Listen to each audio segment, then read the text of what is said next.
O lugar que é bom pra mim é onde eu quiser estar. A estrela ainda brilha, ela é quem vai me guiar. Ser guerreira é minha sina, batalhando pra vencer. Tenho voz pra ser ouvida, tenho sonhos pra viver. Não vão mais conseguir me anular, me calar. Ninguém vai me impedir de cantar e lutar. Seja em casa, no campo, na rua ou na praça. Chega de mordaça, agora eu vou falar. Porque eu sou mulher pra fazer acontecer. Eu sou uma delas, são elas por elas, ocupando os espaços de poder.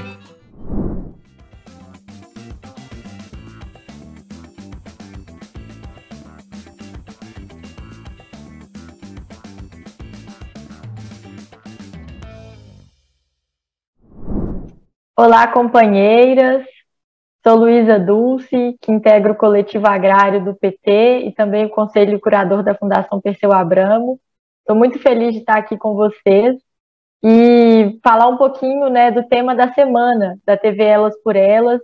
Estamos gravando essas aulas sobre as mulheres do campo, das florestas e das águas, também para pensar a aliança campo-cidade, a relação das mulheres do campo com as mulheres da cidade. E eu vou dar duas aulas aqui nesse módulo, né? A primeira aula vai ser sobre a questão agrária e o direito à terra das mulheres, né? Então vamos falar sobre a questão da concentração da terra e como a concentração da terra está na raiz das desigualdades do Brasil, né? E por que isso é um problema. Quem são as mulheres rurais? Vamos conversar um pouquinho sobre quem são as mulheres rurais. Trazer dados, né, sobre o acesso à terra das mulheres no Brasil e no mundo, né, sobre essa desigualdade fundiária de gênero, e finalmente pensar alguns elementos que também vão ser tratados nas próximas aulas, sobre o que fazer e como mudar essa situação, né?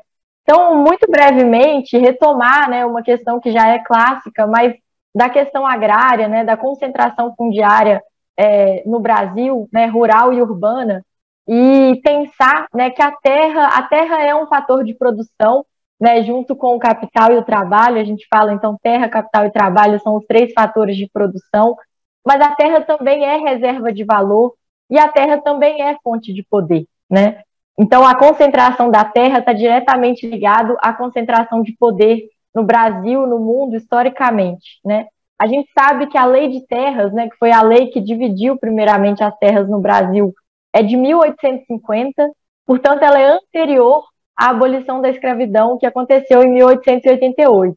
Esse é um dado muito importante da gente trazer, porque a gente sabe, então, que a terra, né, e a lei de terras, ela aconteceu antes da abolição, ou seja, antes dos negros ficarem livres, e isso explica muito, né, o fato da gente ter uma população negra, pobre, e marginalizada no Brasil até hoje, né, o fato da gente ter as terras tão concentradas no nosso país, concentradas nas mãos de poucas pessoas, que são, em geral, homens brancos, né, com muito poder. Então, esse é um elemento fundamental. Lembrar também que a terra está na fonte, né, então, dessas desigualdades, e que as desigualdades devem ser vistas a partir de uma ideia de matriz, né, com vários componentes: o componente racial, o componente de gênero, o componente do território, né, o componente etário. Então, nós vamos dar uma passada também em torno disso, e olhar quem são as mulheres que têm menos poder e menos terra no Brasil, né? Queria começar retomando, então, quem são, quando a gente fala das mulheres rurais, quem são as mulheres rurais, né? No Brasil, em geral, a gente vê uma divisão aí, quando a gente estuda essa questão agrária, entre agronegócio e agricultura familiar e camponesa, mas a gente sabe que existe um espectro, né, de condições de acesso à terra entre o grande latifúndio e o minifúndio, né, ou a agricultura familiar, ou as mulheres sem terra, ainda poderíamos dizer, né? Então, primeiro, acho que é importante a gente falar que o campo no Brasil, né, o rural, o campo, as florestas e as águas, a gente está falando de uma diversidade enorme, né, uma diversidade de biomas, de sujeitos, de paisagens, né, de fauna e flora, e de formas de condição de acesso à terra, né. Nós temos a Lei da Agricultura Familiar, que é a Lei 11.326 de 2006, que fala sobre quem são os sujeitos da agricultura familiar, né? Reconhece, então, a diversidade desses sujeitos, que fala de camponeses, acampados, assentados da reforma agrária, povos indígenas, quilombolas, toda a diversidade de povos e comunidades tradicionais, e as mulheres também expressam essa diversidade, né? Temos mulheres rurais do campo, das florestas, das águas, indígenas, quilombolas, com terra, sem terra, com pouca terra, com muita terra. Então é importante a gente começar reconhecendo essa diversidade das mulheres, né? Mas reconhecendo também que essa desigualdade de gênero no acesso à terra, ela é histórica e ela é permanente no Brasil, né?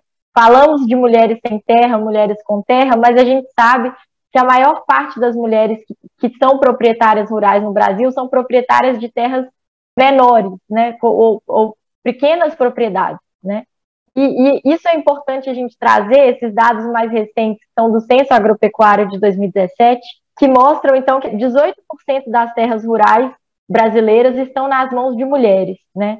Isso eram cerca de 12% no censo de 2006, ou seja, houve um aumento, mas ainda 80% das terras brasileiras estão concentradas na mão de homens. E tem outros dados que a gente precisa desagregar desse censo agropecuário, né, que mostra ainda essa desigualdade no acesso à terra, é de que as mulheres, apesar de serem proprietárias de 18% das terras, das propriedades, né, essas terras ocupam apenas 8% do território, ou seja, as mulheres são proprietárias de terras de pequena escala, né? E ainda assim, temos dados importantes no que mostra o que tem essas terras que as mulheres são proprietárias, né?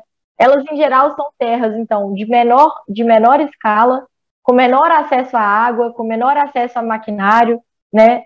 Com menor acesso a serviços né, de mobilidade, enfim, de escoamento da produção.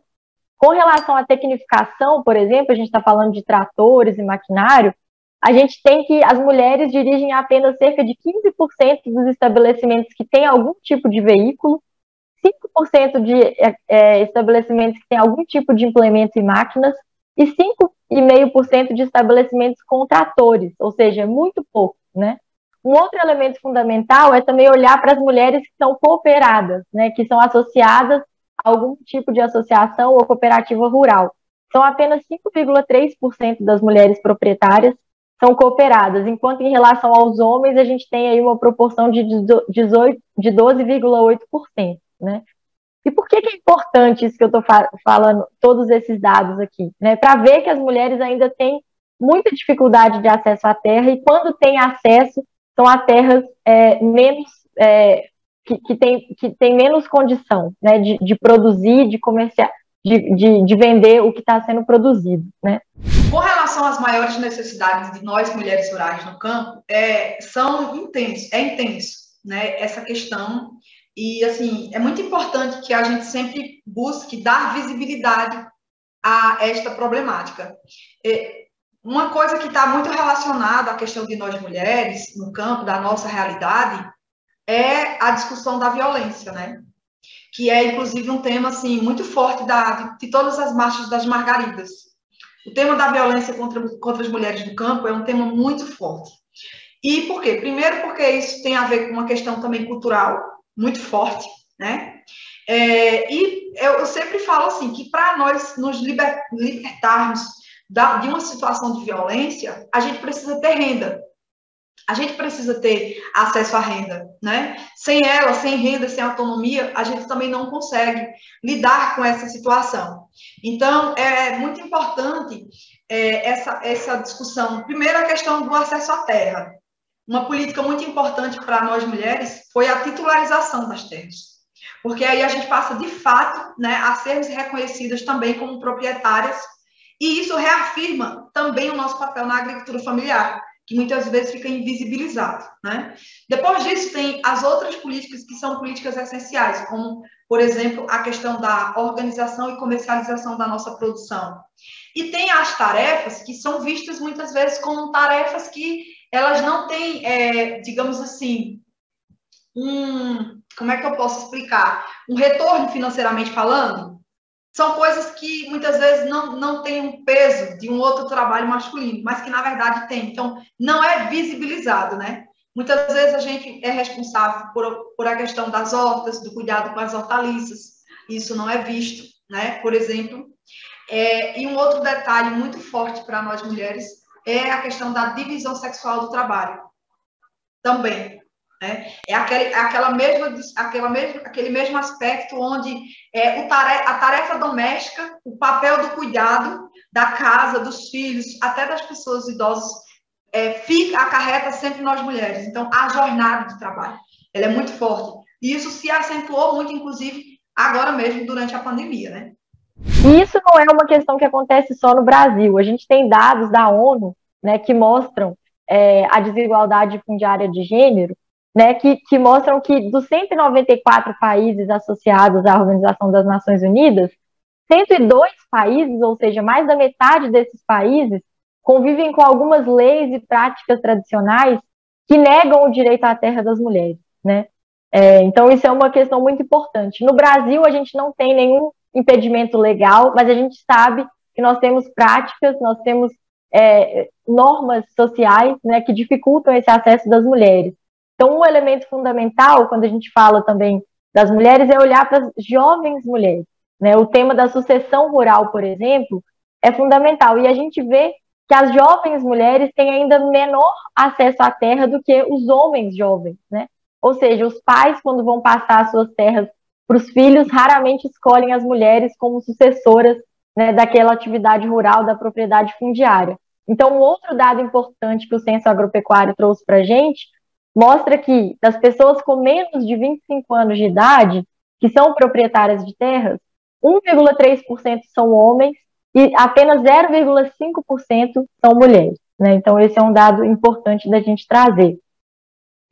E quando a gente olha para o panorama mais geral da concentração da terra no Brasil, a gente tem que 81% dos estabelecimentos agropecuários têm até 50 hectares, ou seja, são pequenos estabelecimentos, né? E eles ocupam 13% da área dos estabelecimentos rurais no Brasil. Agora, por outro lado, a gente vê que os estabelecimentos com mais de 2.500 hectares, e para quem não sabe, né, mais ou menos 1 hectare equivale a um campo de futebol, ou seja, estabelecimentos com 2.500 campos de futebol, são só 0,3% dos estabelecimentos, mas eles ocupam 32% das terras, ou seja, é uma concentração altíssima, né? Então, o que fazer, né, para mudar essa situação? Eu acho que é uma questão que a gente precisa pensar, enfrentar o debate da reforma agrária, mas falar de uma reforma agrária popular, né, como vem sendo elaborada aí pelo Movimento dos Trabalhadores Rurais Sem Terra, o MST e outros movimentos de luta pela terra. O que é a reforma agrária popular, né? Não é a gente defender a reforma agrária simplesmente porque ela vai desconcentrar terra e poder, e isso já seria um elemento fundamental, né? Como havia naquelas discussões nos anos 50, né, da gente garantir a reforma agrária para evitar os inchaços dos centros urbanos. Mas hoje nós temos outras preocupações. Vamos falar nas próximas aulas sobre a questão da soberania alimentar, né, ou seja, do direito à comida, do direito à alimentação saudável, e precisamos também falar de reforma agrária para a gente falar de soberania hídrica e soberania energética, né? Estamos discutindo aí a questão climática, né? É uma dimensão fundamental da nossa vida hoje no planeta, num planeta que está passando por uma situação de pandemia, de um planeta que está pedindo socorro, ou seja, a reforma agrária é também uma forma da gente se relacionar de uma outra forma, né, com a terra, uma forma menos predatória, né, que não superexplora ou que explora menos, né, seres humanos e natureza. Então, essa dimensão da reforma agrária popular é fundamental. Eu considero a reforma agrária uma política estruturante para a garantia da segurança, né, e soberania alimentar, porque uma vez que a gente tem pessoas com terra, a gente tem pessoas trabalhando naquela terra e contribuindo com a produção de alimentos saudáveis para o nosso país. Então, é importante sempre considerar esse elemento, né? E a outra questão é que quando você tem acesso à terra, a partir daí, você também vai ter acesso às outras políticas, para que você possa produzir naquela terra, para que você possa viver naquela terra, né? Então, esse tema, o tema da reforma agrária é um tema, assim, muito forte nas nossas pautas enquanto mulheres rurais, enquanto mulheres do campo. É um tema do conjunto dos agricultores e agricultoras, mas é um tema ainda muito forte nas nossas lutas enquanto trabalhadoras rurais. Justamente por isso, porque sem terra a gente não consegue permanecer no campo. Sem terra a gente não consegue produzir no campo, né? Sem terra a gente também não vai conseguir ter outras políticas públicas que são muito importantes para a gente viver com dignidade e com qualidade de vida. E ainda tem as outras questões do machismo, né? Ter o direito à terra, conquistar uma terra é, de certa forma, um ato de libertação, um ato de autonomia. Eu digo isso por uma situação real da minha casa.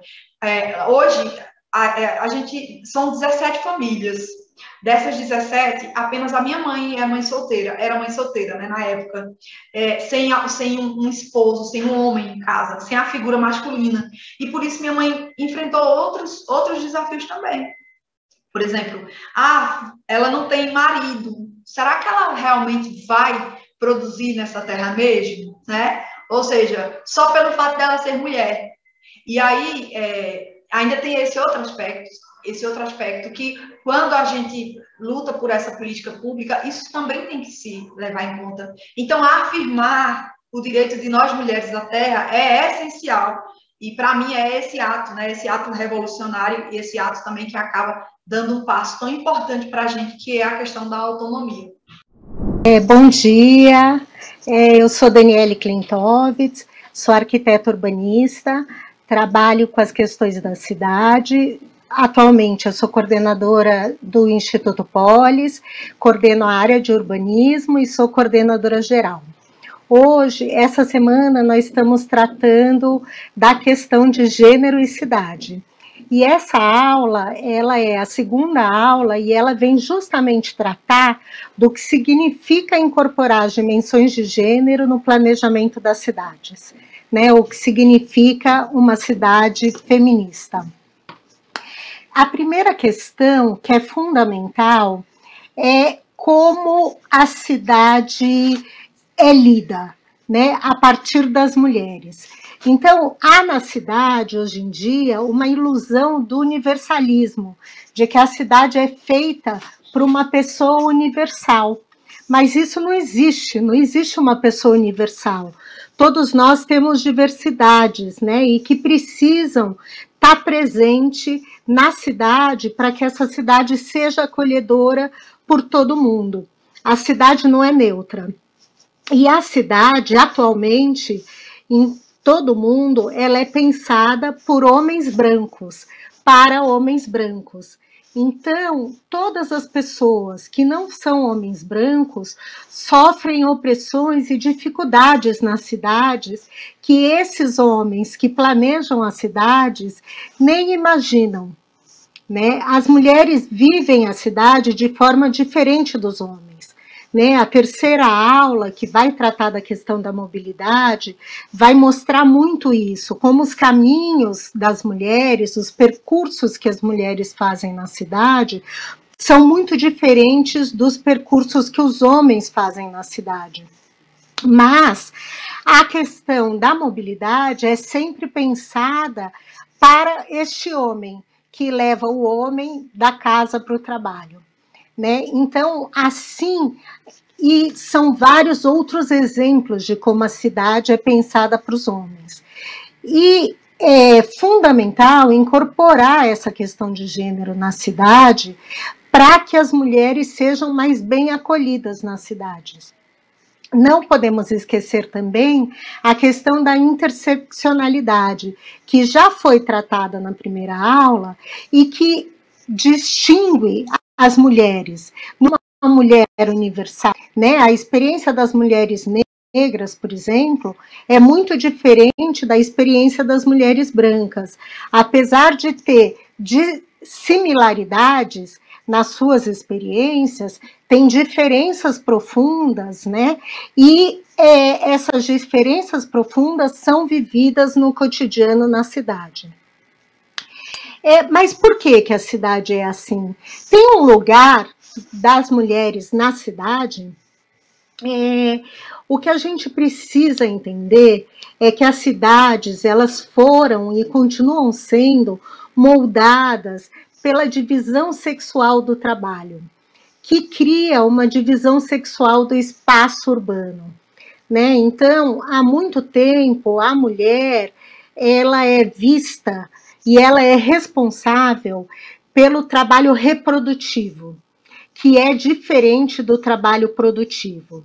Na atualidade, obviamente, muitas mulheres, a maioria das mulheres, tem 2 ou 3 turnos de trabalhos, porque elas fazem esse trabalho produtivo, o trabalho remunerado, e quando chegam em casa, elas fazem o trabalho reprodutivo. Elas são responsáveis pelo cuidado da casa e dos familiares. Isso traz profundas diferenças na cidade, né? E o capitalismo acentua muito essa separação.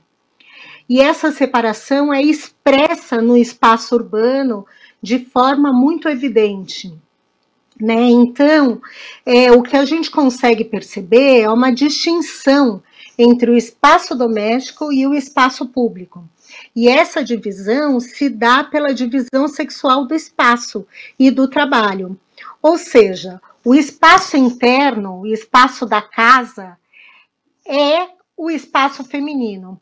E o espaço do lado de fora da casa para as mulheres se mantém muito ligado às atividades domésticas e familiares, como ir ao mercado, à farmácia, levar os familiares para saúde, para cuidar da sua saúde, levar as crianças na escola e ir para o trabalho. Enquanto, para os homens, a cidade oferece todas as coisas, né? Oferece todas as oportunidades. Então, o papel social de gênero, que é construído socialmente, ele acaba determinando funções sociais que segregam os gêneros, e as mulheres são as principais responsáveis pelo trabalho da reprodução da vida. Na PNAD, até 2015, aparecia que 90% das mulheres eram responsáveis pelo afazer doméstico, enquanto só 50% dos homens participavam desses afazeres. A partir de 2016, a gente vê uma pequena mudança, porque também muda o tipo de pergunta que a PNAD faz, mas se mantém. Ainda 90% das mulheres fazem algum tipo de cuidado das pessoas da casa e dos afazeres domésticos, enquanto só 68% dos homens fazem esses afazeres.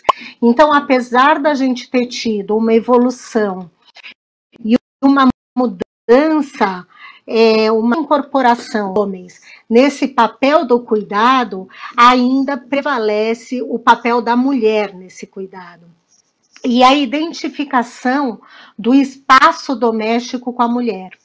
Obviamente, a gente sabe que essas experiências, elas são diferenciadas pelos tipos de mulheres que existem, né?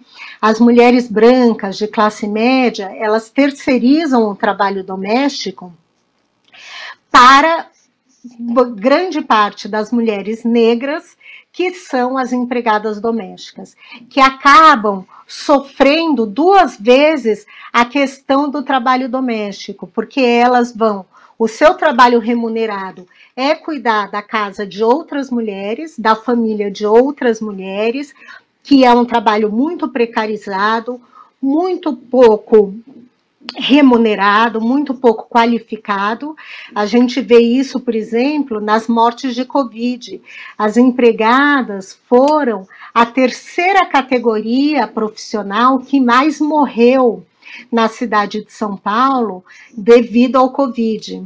Isso é explicado por quê? É explicado porque essas pessoas que trabalham como empregadas domésticas não tiveram oportunidade de ficar em casa. O seu trabalho foi considerado como essencial.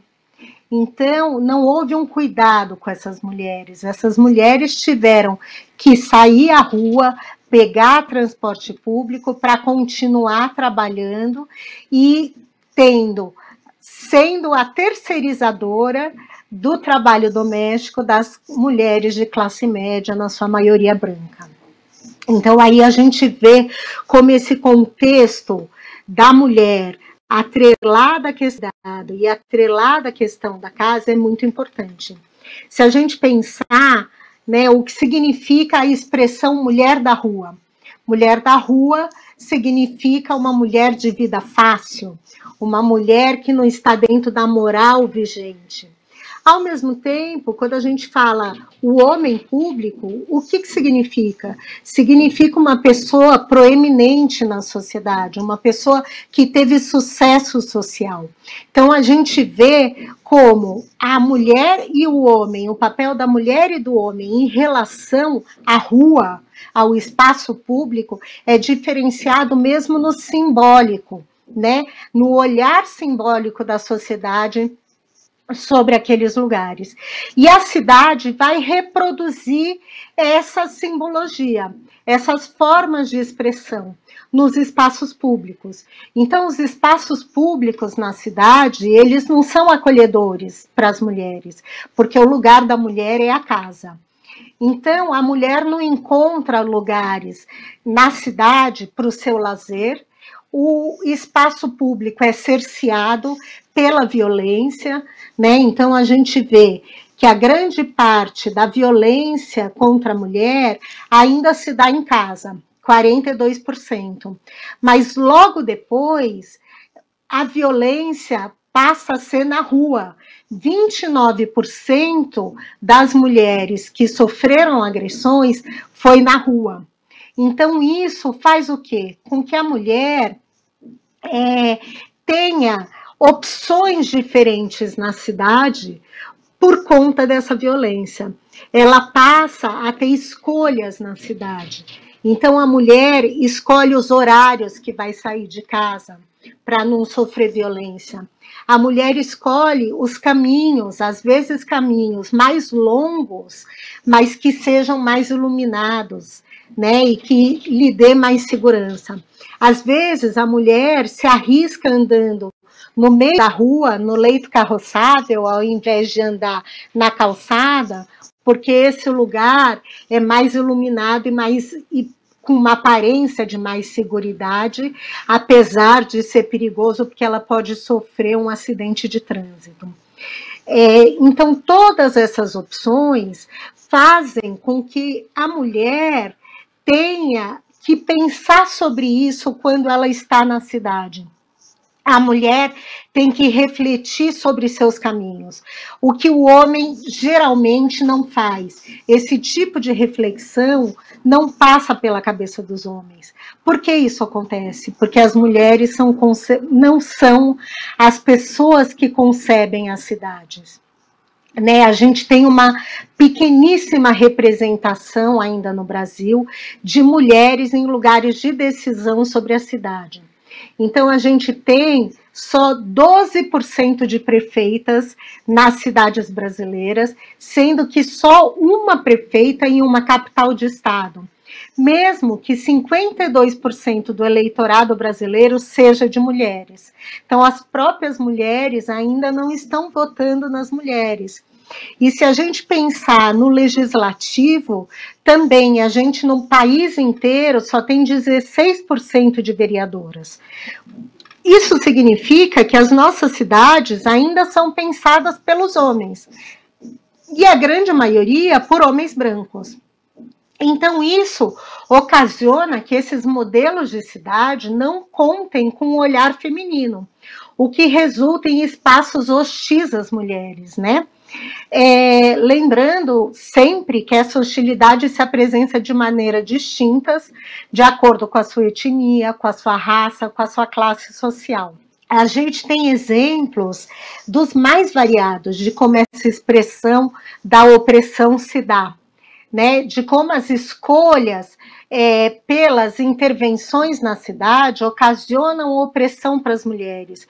Por exemplo, na África do Sul, no pós-apartheid, quando foi se fazer reurbanização dos assentamentos precários, se colocou banheiros coletivos instalados em espaços públicos coletivos, porque as casas não tinham banheiro.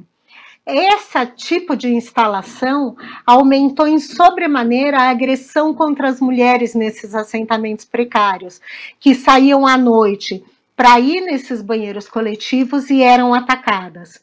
Isso fez com que as mulheres não pudessem sair à noite e apresentar a sua experiência, passar a sua experiência cotidiana, precisar segurar as suas necessidades de ir ao banheiro, né? Porque era um espaço pensado para o homem. Na cabeça do homem que estava planejando aquela intervenção, não passava que as mulheres poderiam sofrer agressão por um banheiro ser posto num lugar pouco iluminado, num lugar de difícil acesso. Então, como a gente falou, a gente não pode esquecer, essa violência vai determinar as escolhas de caminhos de permanência das mulheres. Essas mulheres na África do Sul são mulheres que estão contidas em casa e durante a noite não têm acesso ao banheiro. Né? Um outro exemplo é em Chicago, na cidade americana, que é a cidade conhecida como a Cidade dos Ventos. Tem várias medidas na cidade para contenção dos ventos, para que as pessoas não sejam tão atingidas. Mas esses cálculos, eles são feitos por uma pessoa entendida como universal, né, pelo tamanho, pela altura, e essa pessoa entendida como universal é um homem branco adulto.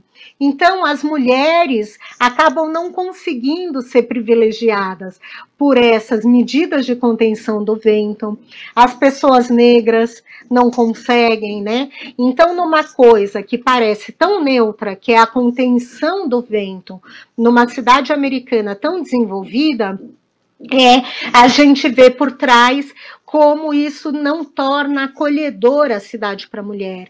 Então, em Chicago, a mulher vai fazer escolhas de caminhos diferentes por lugares onde o vento não a atinja tanto, diferente dos homens que têm as principais vias calculadas para que os ventos não atinjam eles. Mas como a gente pode transformar a cidade em uma cidade mais acolhedora para as mulheres? Primeiro, a gente precisa que as mulheres participem de todos os aspectos da construção da cidade, onde elas vivem, que elas possam dizer suas experiências, que elas possam refletir sobre como seus corpos andam na cidade, quais são as suas intenções, as suas vontades cotidianas e quais são os empecilhos que o planejamento e as intervenções nas cidades trazem para essa convivência. E, obviamente, não podemos ter só mulheres brancas. Precisamos ter mulheres negras, mulheres indígenas, que cada um mostre e reflita sobre suas experiências e traga as experiências para um projeto de cidade real. A ideia não é que a gente tenha uma única planejadora feminista que destrua tudo e comece novamente a cidade, mas que a gente mude a forma de olhar, que a gente passe a olhar a cidade a partir dessas diferenças de gênero, de raça, de qualidade, e que a gente comece a pensar novas possibilidades para essa cidade, né? Então, alguns exemplos que a gente pode pensar de intervenção ligada à cidade para que ela se torne uma cidade feminista, uma cidade acolhedora para as mulheres.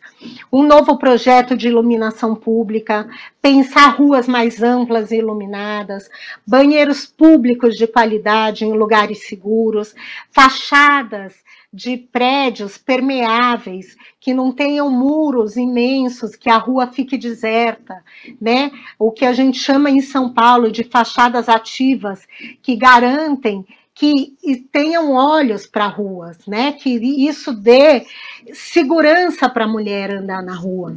A gente deve repensar a forma que é o transporte público. E para isso é fundamental que a gente pense em ter mulheres em lugares de decisão sobre a cidade. É fundamental que a mulher participe da construção das cidades a partir das suas próprias demandas. Construir uma agenda urbana que considere essas dimensões de gênero, raciais e de sexualidade é fundamental para um novo momento de cidade.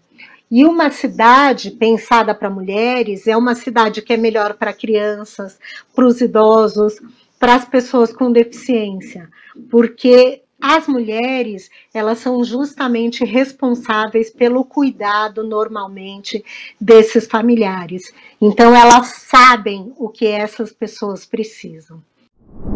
Meu nome é Iridiane Seibert, movimento de mulheres camponesas, um movimento feminista, autônomo de mulheres do campo e parte da Via Campesina. Eu estou aqui hoje para contribuir na discussão sobre agroecologia e também discutir um pouco, trazer alguns dados em relação aos agrotóxicos, mas também, principalmente, né, apresentar uma luta e uma construção que é a agroecologia como uma proposta realmente política, né, para a gente garantir a produção de alimentos e garantir também uma produção de alimentos saudável e em harmonia com o meio ambiente, né? Eu sei que já houveram aulas, né, anteriores que trataram sobre o tema da terra no Brasil, a concentração da terra, o modelo, né, de produção e de desenvolvimento que historicamente foi constituído no Brasil, que é o agronegócio, né, e o que isso significa para a população brasileira, para os povos do campo, especialmente, né, mas também para a produção de alimentos, né, e como esse modelo, né, que foi e ainda é a aposta no Brasil, tanto do ponto de vista do governo, do Estado, mas inclusive também das elites brasileiras, né, nessa aposta dessa produção do agronegócio que prevê, né, produzir commodities, né, mercadorias para exportação, para geração de lucro e não a produção de alimentos, né, que geram alimento para o povo brasileiro e também para outros países, né, essa aposta desse agronegócio que tem uma forma e um modelo também de produção, né, que a gente chama de pacote tecnológico, né, um pacote tecnológico que tem várias itens, né, que fazem parte desse modelo de produção que também tem muito na intencionalidade de gerar lucro para as grandes corporações que são produtoras desses itens, que fazem parte desse pacote, que tem um discurso, né, hegemônico de que a única forma de produzir alimentos possível é a partir desse modelo tecnológico. E um desses itens, e que eu gostaria de trazer aqui, e a gente aprofundar um pouco inicialmente, antes da gente entrar na discussão de agroecologia, é a gente falar sobre os agrotóxicos, né? Então, tem esse discurso e essa percepção de que só é possível produzir alimentos utilizando agrotóxicos, né? Utilizando herbicidas, fungicidas, pesticidas, das mais variadas formas, né, de agrotóxicos, de venenos, para garantir a produção de alimentos, né? Desde a década de 60, com a Revolução Verde e a implantação desse pacote tecnológico, mas a gente, nos últimos anos, e especialmente no último governo, a gente tem passado por um amplo processo de flexibilização e ampliação e eu diria, inclusive, de promoção, né, da utilização ainda maior de agrotóxicos no campo e na produção do agronegócio, né, e o que tudo isso impacta, né, na vida das pessoas e no meio ambiente, né. Então, a gente teve aí, e tem tido, e está vivendo, inclusive, nesses últimos dias também, um processo de discussão de flexibilização da legislação brasileira no sentido de poder ampliar ou permitir uma maior utilização desses agrotóxicos, né?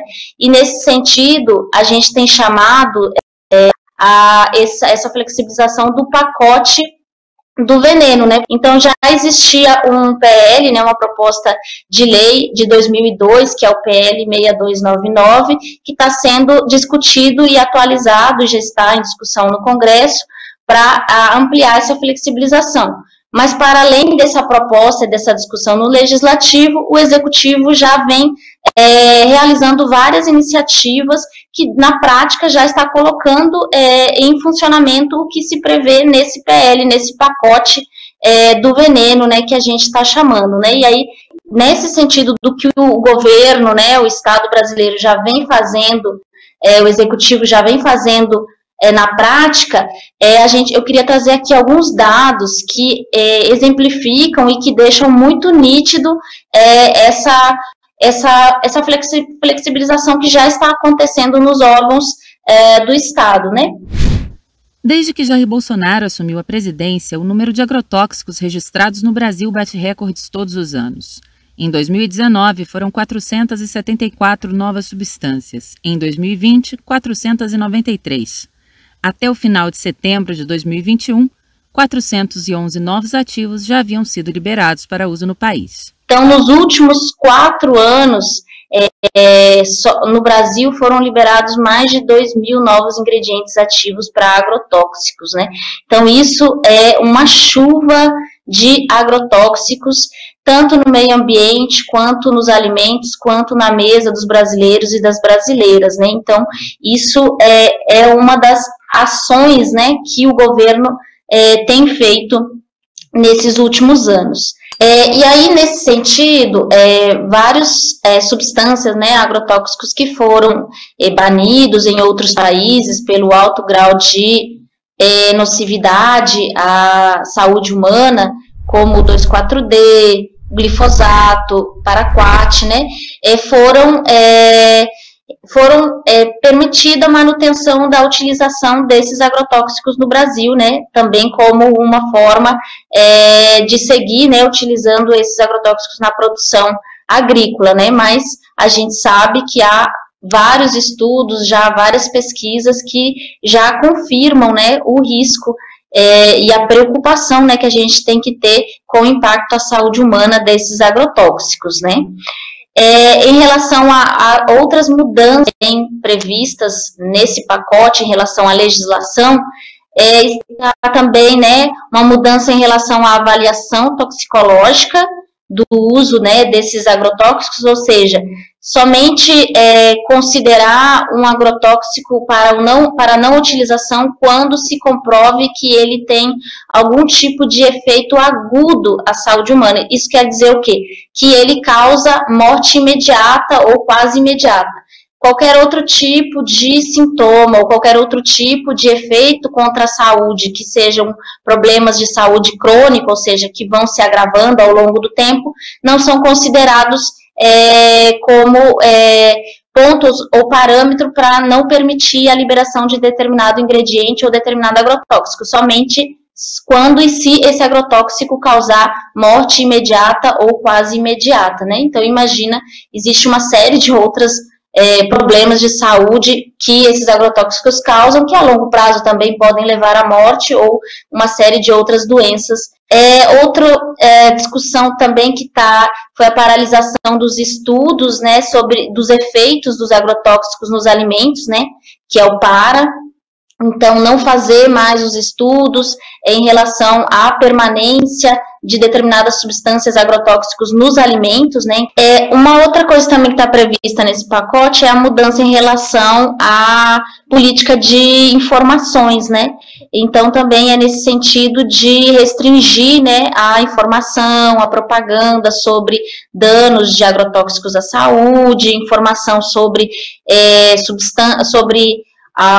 os componentes, né, dos agrotóxicos. Isso também é uma das questões, e outra, inclusive, é em relação aos receituários, né, agronômicos, dos próprios agrotóxicos, também mudar um pouco a linguagem, dificultar a compreensão das pessoas que usam, né, esses agrotóxicos, e em alguns casos, inclusive, também eliminar algumas informações, retirar algumas informações sobre algumas consequências, ou algumas situações que podem ser provocadas pelo contato ou uso direto desses agrotóxicos, né?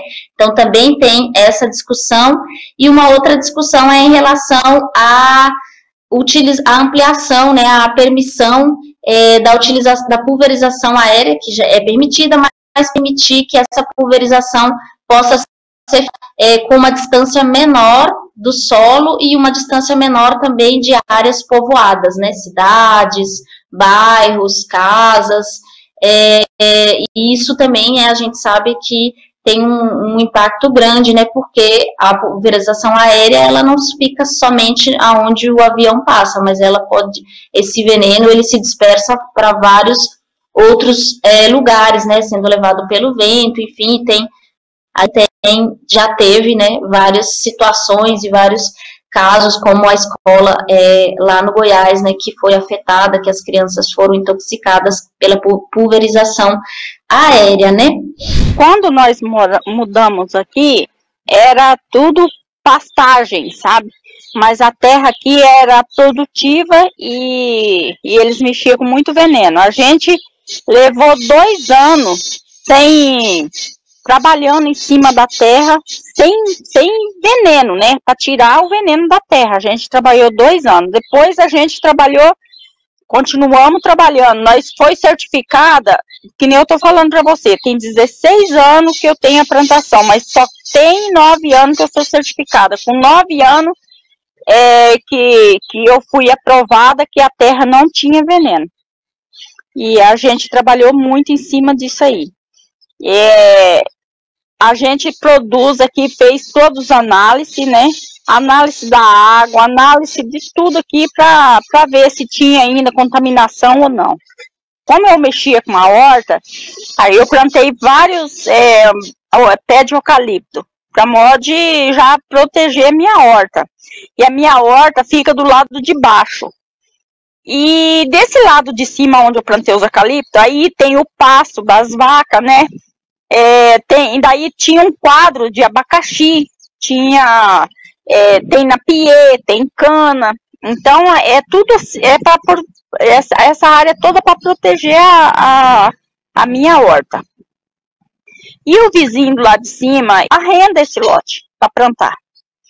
Então, o arrendatário veio e fez aplicação de veneno 3 horas da tarde, no momento que tinha muito vento.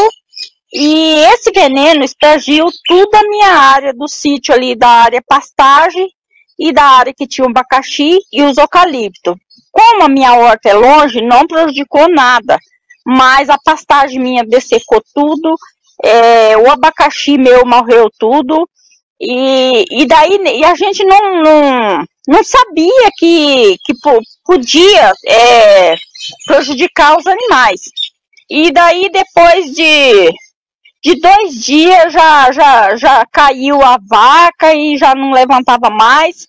E eu chamei o veterinário para vir, para fazer o exame, para ver o que estaria acontecendo. E ele me disse que a vaca tinha intoxicado porque comeu aquele capim que estava com veneno. Aí morreu 2 vacas minhas e morreu 80 cabeças de galinha. Então a gente ficou muito triste. Passou, aí a gente não quis arrumar, assim, brigar com o vizinho e tudo. A gente tinha conversado bem, falamos para eles que eu mexia com a horta, que eu não queria que ninguém prejudicasse eu, que eu vivia era da horta, a minha família vive daqui da horta, então eu não queria que me prejudicasse mais.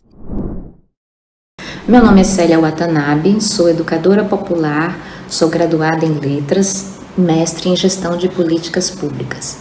Tenho uma trajetória de atuação no serviço público, fui diretora de Políticas para Mulheres Rurais e Quilombolas no extinto MDA, Ministério do Desenvolvimento Agrário, durante o segundo mandato da presidenta Dilma, mandato este que foi abreviado em função do golpe, e também gestora da Bahia Ter, órgão de assistência técnica e extensão rural voltado para o atendimento da agricultura familiar no governo do estado da Bahia.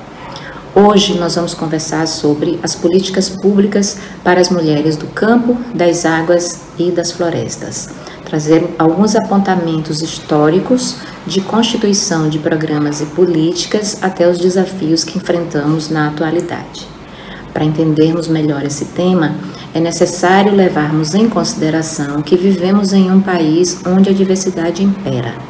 A diversidade dos povos, suas tradições, da cultura, da política, do modo de organização para produzir interação com a natureza, das relações sociais que se estabelecem. Todas essas condicionantes por si já torna cada segmento singular. Do ponto de vista da organização das mulheres do campo, das águas e das florestas, no entanto, importava e importa identificar o que as unifica, o que as une na luta. Um dos aspectos relevantes nesse sentido é a saída da invisibilidade. É a luta pelo reconhecimento da sua condição de trabalhadora, da sua condição, da sua identidade de mulher rural.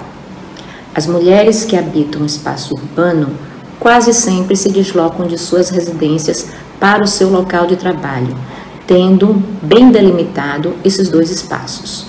No caso das mulheres do campo, das águas e das florestas, o trabalho produtivo e o trabalho reprodutivo quase sempre acontecem no mesmo espaço, com um agravante. Na maioria das vezes, nenhum nem outro é considerado trabalho, agravando ainda mais a identificação, o reconhecimento da sua condição de trabalhadora, de mulher rural.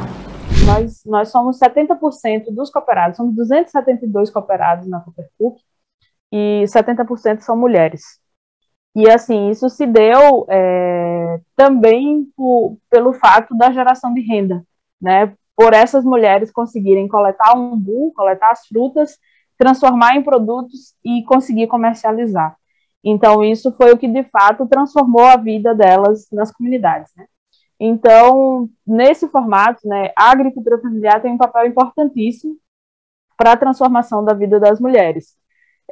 Porque todo o processo de formação, toda a base é muito importante, mas se não tem uma garantia de renda para essas mulheres, infelizmente, a gente não tem como manter esse empoderamento feminino. É quase que difícil, assim. Então, e o que contribui muito para que a agricultura familiar se fortaleça são as políticas públicas, né? Esse olhar do Estado, né? Esse olhar do governo para com a agricultura familiar, de compreender de que é, de fato, uma parcela da sociedade que transforma a vida mesmo das pessoas. O longo processo de redemocratização do país no período durante e pós-ditadura militar contou efetivamente com a participação das mulheres rurais, das mulheres urbanas, sejam nas questões específicas de fortalecimento do seu segmento e do seu movimento social, sejam nas questões gerais, cuja pauta gravitava em torno da luta pelos direitos, pela ampliação dos direitos sociais, pelo direito à previdência, direito à sindicalização, da luta contra a fome, contra a pobreza, contra a carestia, contra o analfabetismo, da luta pela terra. Eu gostaria também de lembrar aqui que em 1986 nós elegemos a Assembleia Constituinte com a tarefa de escrever a Carta Magna, o que aconteceu e foi promulgada em outubro de 1988, e de lembrar que esse processo foi de intensa interlocução da sociedade civil com a Casa Legislativa. Várias emendas populares foram apresentadas e muitas delas ultrapassaram a marca de 1 milhão de assinaturas. Essa década de 1980, ela tem essa marca dessa mobilização social intensa, da população brasileira. Vários movimentos nacionalmente articulados surgiram ou ressurgiram nesse período. Poderíamos citar aqui o MST, a CUT e o Movimento de Mulheres Trabalhadoras Rurais. Nesse sentido, nos anos seguintes, vários outros movimentos com uma contribuição relevante histórica para a organização das mulheres também se constituíram. É o caso do MICCB, Movimento Interestadual das Quebradeiras de Coco Babaçu, da CONAC, da Coordenação Nacional Quilombola. Inclusive, é bastante relevante trazer aqui a questão das mulheres quilombolas, porque elas têm uma contribuição muito grande a dar, tanto do ponto de vista organizativo, mas também do ponto de vista de como as comunidades quilombolas se organizam e o papel diferenciado das mulheres junto aos demais componentes desses espaços. Também o movimento de mulheres camponesas, o movimento de pequenos agricultores, o MPA, o movimento camponês popular, a FETRAF, enfim, um conjunto de movimentos que constituem esse processo e que muitas de vocês que nos acompanham aqui vão se identificar como participantes de um deles ou de articuladoras de um deles, ou até mesmo muito próximas, e se aproximando, enfim. Eu acho que do ponto de vista da organização histórica das mulheres, nós não poderíamos trazer nada que não fosse, que não tivesse essa marca da importância da organização nesses espaços. Uma outra questão, e aí vai muito mais voltado para os movimentos gerais, é que mesmo as mulheres tendo essa participação ativa, afinal de contas, nós somos a metade da população brasileira e que, se olharmos para o campo, as águas e as florestas, representamos quase a metade, em torno de 47% dessa população é composta por mulheres, mas ainda é desvantajosa a questão da representatividade dos segmentos. As mulheres acabam ficando em um segundo plano, mas esse cenário tem mudado. Então, eu queria aqui relembrar e pontuar a importância que foi o Partido dos Trabalhadores iniciar o debate da participação das mulheres. Então, o final dessa década de 1980 e o começo da seguinte traz esse conteúdo para a agenda do partido. Então, em 1991, o PT aprovou a cota de 30% de participação das mulheres em todas as instâncias e em 2011 aprovou a sua paridade. Isso é muito relevante porque influenciou que outros movimentos também o fizessem. Então, a Central Única dos Trabalhadores seguiu nesse caminhar e aprovou a cota de 30% em 1993 e aprovou a paridade um ano após o PT, ou seja, em 2012. Vários outros movimentos, vários outros espaços também fizeram essa discussão, também aprovaram como um regramento de funcionamento da instância a participação das mulheres. Inclusive, boa parte dessas estruturas tem aí a sua Secretaria de Mulheres atuantes. Isso é importante a gente sempre trazer porque, de uma maneira geral, nós somos subrepresentadas. Então, se olharmos hoje para o Congresso Nacional, ocupamos apenas 15% das cadeiras. Então, a gente ainda tem um parlamento extremamente machista. E por isso é importante que as iniciativas como essa venham a fazer avançar a participação das mulheres em todos os espaços. Nesse caminhar, incorporamos a política pública na agenda do país. Os movimentos sociais, várias organizações não governamentais, governos do campo democrático e popular, pontuaram a necessidade da constituição dos espaços públicos de diálogo sobre as políticas públicas com qualidade, com participação efetiva e ampla da sociedade civil, de todos os segmentos, na elaboração, no planejamento, na execução da política pública, em todas as etapas do ciclo da política pública. E também no controle social, que acho que é um dos aspectos mais importantes, que esse acompanhamento, monitoramento e fiscalização das políticas públicas. Então, nesse período, vários conselhos de políticas públicas foram criados, à exceção do Conselho Nacional dos Direitos da Mulher, que foi criado no período anterior, foi criado em 1985, mas vários outros foram criados também para garantir essa participação, né, para que todos os segmentos pudessem ser ouvidos e pudessem participar na execução das políticas públicas. Do ponto de vista das mulheres, da organização das mulheres do campo, das águas e das florestas, eu gostaria de pontuar que elas já vinham fazendo um longo debate sobre um projeto de desenvolvimento rural sustentável para o país e que percebiam nessa caminhada a necessidade de trazer para a sociedade, para o Brasil, para a população brasileira e também para o conjunto dos movimentos, a importância da valorização do papel da mulher no rural brasileiro.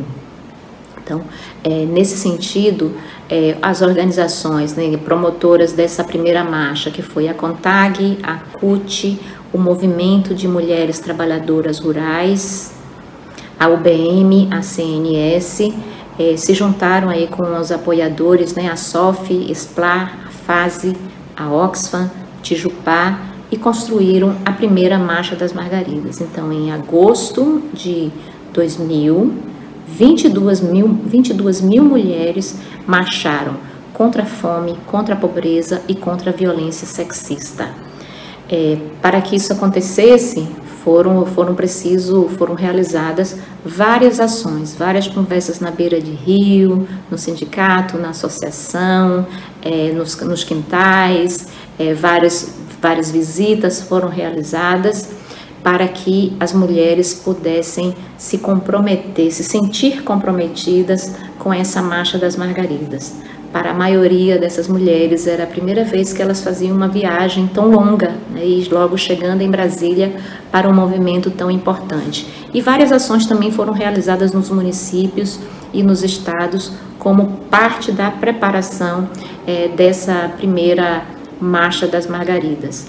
A Marcha das Margaridas, ela teve as outras edições em 2003, 2007, 2011, 2015 e a última foi em 2019. Eu me arrisco a dizer que esse é um dos maiores movimentos, se não for o maior movimento, com esse caráter reivindicatório e propositivo de políticas públicas, uma mobilização de massas. Então, a gente teve aí, nas duas últimas edições, 100 mil mulheres marchando em Brasília. E o número de mulheres que participam desse processo é muito maior, por conta das atividades locais que são realizadas. A marcha leva esse nome em homenagem a Margarida Maria Alves, sindicalista de Alagoa Grande, que foi assassinada em 12 de outubro de 1983, aos 50 anos, no auge da sua luta sindical na defesa dos direitos dos trabalhadores assalariados lá no estado da Paraíba, mas uma luta geral, inclusive. Todas as aulas estão disponíveis na playlist TV Elas por Elas Formação, no canal da TV PT no YouTube ou em formato de podcast no Spotify.